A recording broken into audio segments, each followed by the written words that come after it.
société japonaise de l'Amérique français et surtout M. Oki et M. Nishiyama de nous donner l'occasion de présenter mon exposé, l'objectif de l'enseignement plurilingue en Corée du Sud.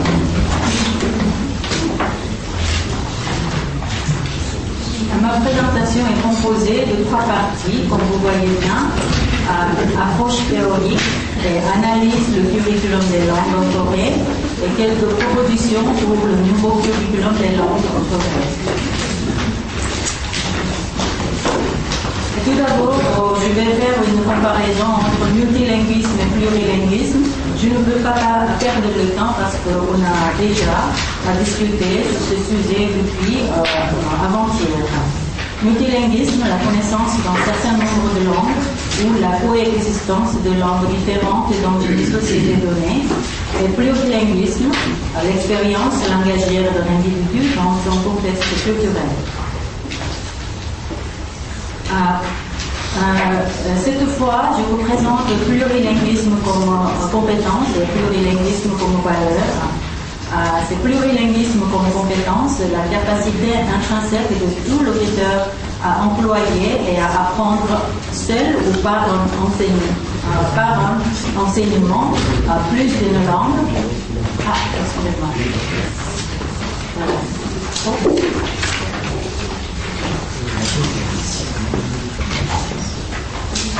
Voilà. Excusez-moi.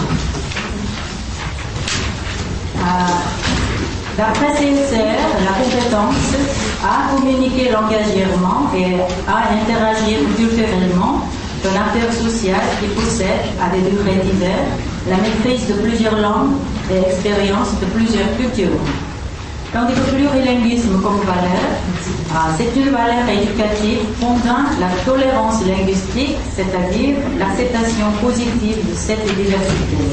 La prise de conscience par un locuteur du caractère plurilingue de ses compétences peut l'amener à apporter une valeur égale à chacune des variétés utilisées par lui-même, par les autres locuteurs. J'aimerais mettre l'accent sur ces points-là pour développer mes réflexions. Voilà. C'est mélangé. Oui. Situation actuelle de l'enseignement des langues en Corée. Tout d'abord, mondialisation et mot-clé actuel de la Corée du Sud. Deuxièmement, multilinguisme officiellement adopté dans l'enseignement des langues.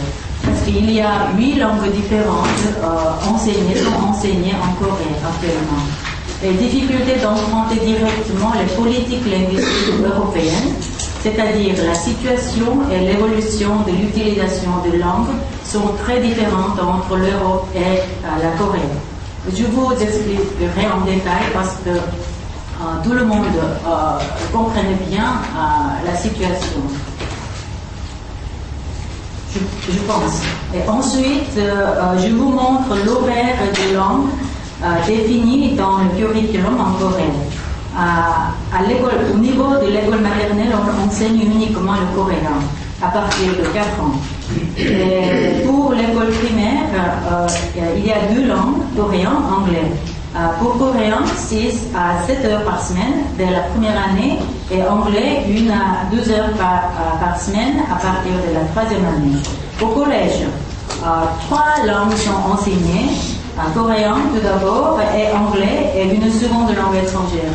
Il y a 7 différentes secondes langues étrangères, y compris bien sûr le français, et allemand, espagnol, chinois, japonais, russe, arabe. Parmi cette langue différente, les élèves choisissent une langue, mais c'est optionnel. Mais les autres 2 langues, coréen, anglais, c'est obligatoire. Vous voyez ici l'horaire, 4 à 5 ou 3 à 4 heures pour le coréen et l'anglais, mais simplement 1 heure pour une seconde langue étrangère. C'est pas vraiment un enseignement de langue, c'est pour initiation et sensibilisation de langue. Et pour le lycée, 3 langues sont enseignées en Corée. C'est le coréen, 4 heures par semaine, obligatoire. Anglais, 4 heures par semaine, obligatoire. une seconde langue étrangère, 1 à 2 heures par semaine. Ce n'est pas obligatoire pour toute filière, c'est obligatoire pour quelques filières, surtout filières générales. Les élèves ou les élèves vont à l'université.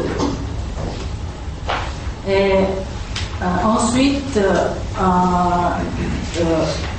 je vous montrerai les objectifs de l'enseignement des langues en Corée. D'abord, objectif de l'enseignement du coréen à l'école maternelle. Les enfants développent à ce niveau 4 capacités du coréen, de la langue coréenne, c'est-à-dire compréhension et expression orale, et compréhension écrite, orale et écrite. Compréhension et expression écrite, excusez-moi. Vous voyez ici. Et puis encore, objectif de l'enseignement du coréen à l'école primaire. Ici, je vais lire un peu. Faire connaître de façon globale l'essentiel de la langue et de la littérature coréenne. Permettre aux élèves d'utiliser correctement et convenablement la langue coréenne en tenant compte du contexte langagier. Et faire connaître la culture autour de la langue, développer une capacité créative et une attitude positive pour contribuer à la croissance de la langue coréenne et à la création de la culture de la langue. Ici, comme vous voyez,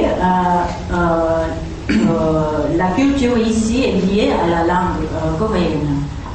Et encore, pour l'objectif de l'enseignement de l'anglais à l'école primaire, c'est ici, à ce stade, on est content d'initier et de sensibiliser les élèves à l'anglais. Je vous faire une remarque pour le dernier sous-objectif, c'est-à-dire D. On connaît la culture et les coutumes du pays étranger par l'apprentissage linguistique. À ce stade aussi, la culture est liée encore à l'anglaise. On ne peut pas dire que c'est l'objectif plurilingue ici. Et puis, objectif de l'enseignement de l'anglais au collège et au lycée, c'est 2 premiers sous-objectifs sont liés à la langue orale et le 3e objectif lié à la langue écrite. Le dernier sous-objectif, c'est il comprend d'autres cultures à travers de l'apprentissage linguistique et c'est présenter la culture coréenne en anglais.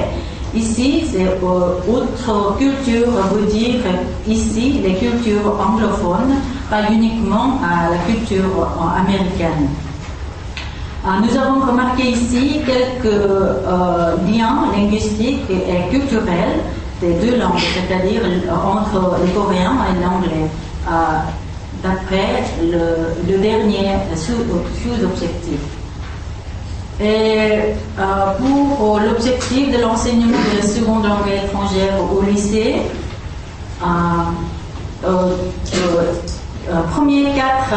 quatre premiers sous-objectifs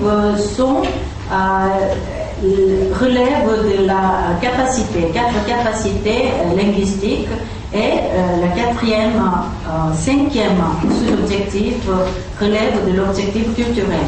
Ici, ce n'est pas évident qu'on peut dire la présence de l'objectif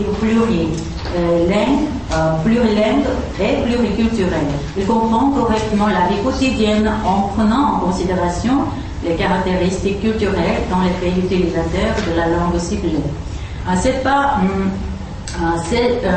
ce sont les objectifs de l'enseignement de les secondes langues étrangères, c'est-à-dire pour 7 différentes langues étrangères au lycée. Ce n'est pas uniquement pour le français.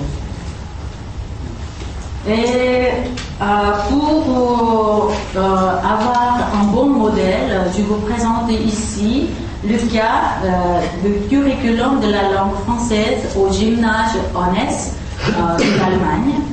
C'est bien marqué la compétence plurilingue et pluriculturelle ici. Il y a 2 parties. La première, c'est compétences linguistiques. j'ai ici présenté très brièvement simplement les titres compétences, écoute, lecture, parler, écriture, pour développer ces capacités. Il nous montre que connaissance linguistique, c'est-à-dire base lexicale et structure grammaticale, et puis compétences culturelles, comme vous voyez, rencontre avec d'autres personnes, tenir une discussion avec d'autres personnes, juger la valeur morale, réfléchir à ses attitudes dans la vie, développer la propre identité de l'élève dans la rencontre avec d'autres cultures, etc. Et le dernier point, c'est apprendre la tolérance et le respect envers d'autres personnes, se sentir l'empathie envers d'autres cultures. C'est dans le curriculum du français, on est de l'Allemagne, on peut voir explicitement les objectifs de plurilinguisme comme compétence et plurilinguisme comme valeur que j'ai évoqué au début de ma présentation à l'approche théorique.